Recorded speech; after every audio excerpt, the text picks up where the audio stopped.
In other top stories of the day, the government's new healthcare plan that repealed the National Health Insurance Fund (SHIF) has suffered a major blow after the High Court declared the Social Health Insurance Act 2023 unconstitutional.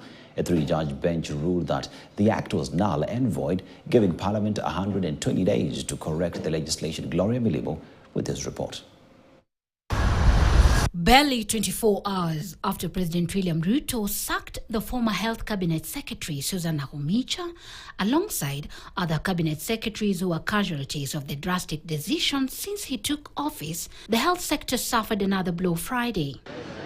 President Ruto's new health plan has run into headwinds after the High Court declared the Social Health Insurance Act of 2023 unconstitutional. In their ruling, a three-judge bench comprising of Justice Alfred Mabeta, Fred Mugambi, and Robert Limo cited lack of public participation and other disparities in the new health scheme following a case filed by activist Joseph Aura through his lawyer Harrison Kinyanjui, who had also challenged the legality of mandatory registration with the newly established Social Health Insurance Fund as a condition for accessing government services.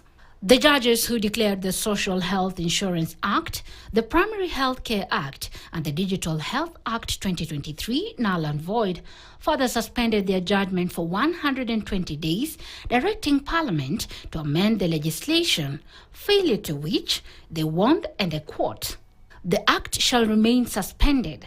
A declaration is hereby issued that the entire Social Health Insurance Fund Act 2023, the entire Digital Health Act 2023, and entire Primary Health Act 2023 are all unconstitutional for the reasons set out in this judgment and therefore invalid."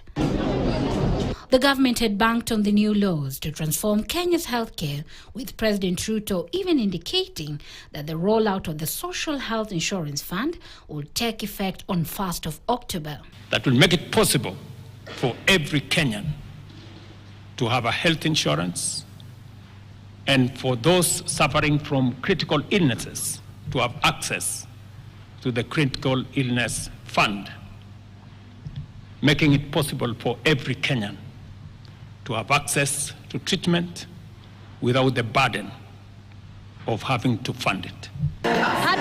Activist Aura, through his lawyer, also challenged the appointment and qualification of community health promoters, arguing that their appointment was not done in consultation with the county governments, hence denying them a say in the program. Other factors that saw the act quashed include issues to do with public participation.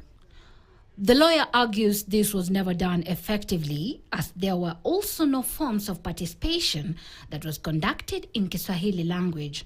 The ruling comes hours after most Kenyans received notices from NHIF informing them that they would start using the new health insurance scheme from 1st October.